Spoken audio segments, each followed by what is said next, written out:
Assalamu alaikum dear class, welcome to your online video lecture of biology. In the last lecture we have studied about mitosis कि एक diploid cell division करने के बाद दो identical diploid cells बनाता है. आज हमने meiosis पढ़ना है. meiosis में हमने ये पढ़ना है कि एक diploid cell दो divisions करता है.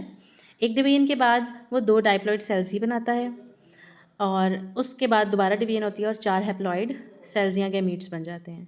आइए हम इसको डिटेल से डिस्कस करते हैं. Meiosis was discovered in 1876 by a German biologist Oscar Hertwig. Meiosis की दो डिवीजन्स होती हैं, एक मियोसिस 1 और एक मियोसिस 2. मियोसिस 1 की आगे 4 फेजेज होती हैं, prophase 1, metaphase 1, anaphase 1 and telophase 1. आइए हम प्रोफेज 1 को डिटेल से डिस्कस करते हैं.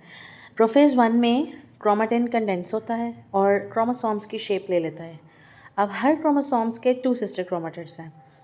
क्योंकि डीएनए पहले ही रेप्लिकेट हो चुका है मियोसिस से पहले.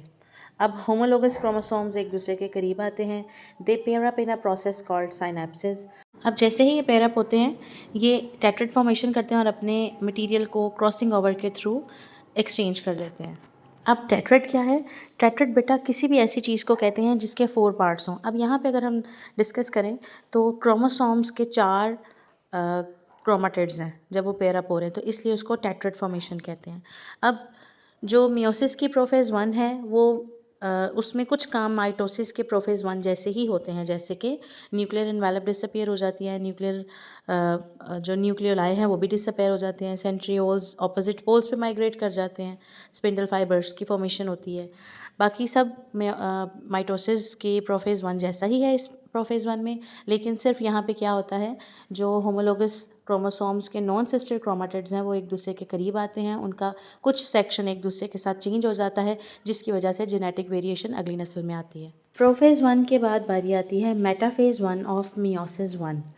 अब इसमें क्या होता है, 2 spindle fibers from both poles attach with one pair of homologous chromosomes. अब आप ये देख रहे होंगे दो क्रोमोसोम्स दोनों एक साथ हैं. एक साइड से एक स्पिंडल फाइबर उसको खींच रहा है और दूसरी साइड से दूसरा स्पिंडल फाइबर उसको खींचेगा. The टेट्राड्स attach with spindle fibres align along the equator. जैसे ही ये टेट्रस फॉर्मेशन हो रही है ये दरमियान में अरेंज होना शुरू हो जाएंगे. In this way they form a metaphase plate. अब इस सेंट्रल अलाइनमेंट को, सेंट्रल अरेंजमेंट को, जो क्रोमोसोम सेंटर में अरेंज हो गए, इसको हम मेटाफेज प्लेट कहते हैं. मेटाफेज 1 के बाद बारी आती है एनाफेज 1 ऑफ मियोसिस. अब इसमें क्या है, each spindle fibre attach with a single chromosome pull towards the pole. Pulling के नतीजे में आप देखें जो अटैच क्रोमोसोम्स थे वो अब सेपरेट हो चुके हैं और अब 1 chromosome of each pair is pull towards 1 pole and other towards opposite pole. अब इस तरह haploid set of chromosomes are formed.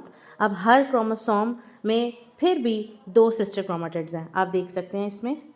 In short anaphase 1 में जो टेट्राड फॉर्मेशन की वजह से 2 होमोलोगस क्रोमोसोम पेयर अप हुए होते हैं वो सेपरेट होते हैं और haploid set of chromosomes formation take place. Anaphase 1 के बाद बारी आती है टीलोफेज 1 की, जिसमें स्पिंडल फाइबर्स डिसअपियर हो जाते हैं और न्यू न्यूक्लियर एनवेलप बनती है.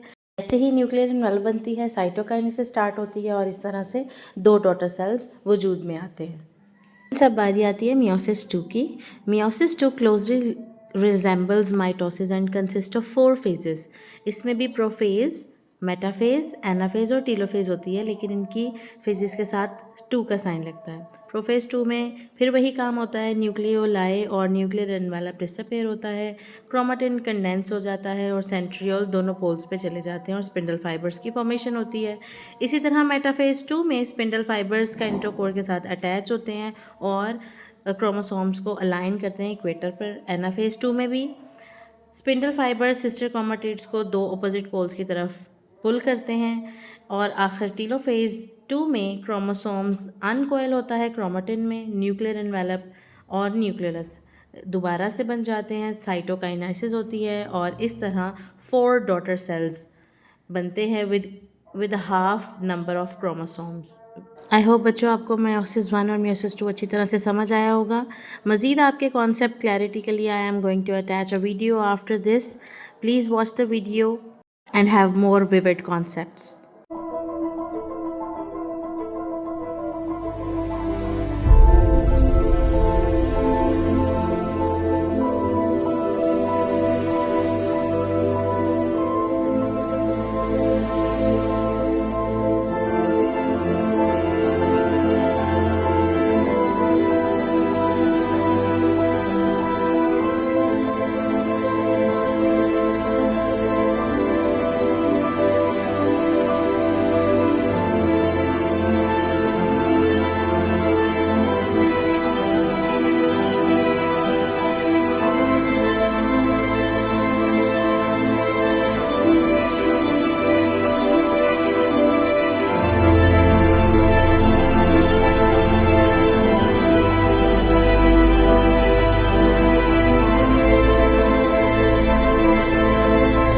That's it for today. You have to learn meiosis 1, meiosis 2, significance of meiosis, errors of meiosis, and similarities and differences in mitosis and meiosis. So do remember the things watched in the video. Till then, take care and Allah Hafiz.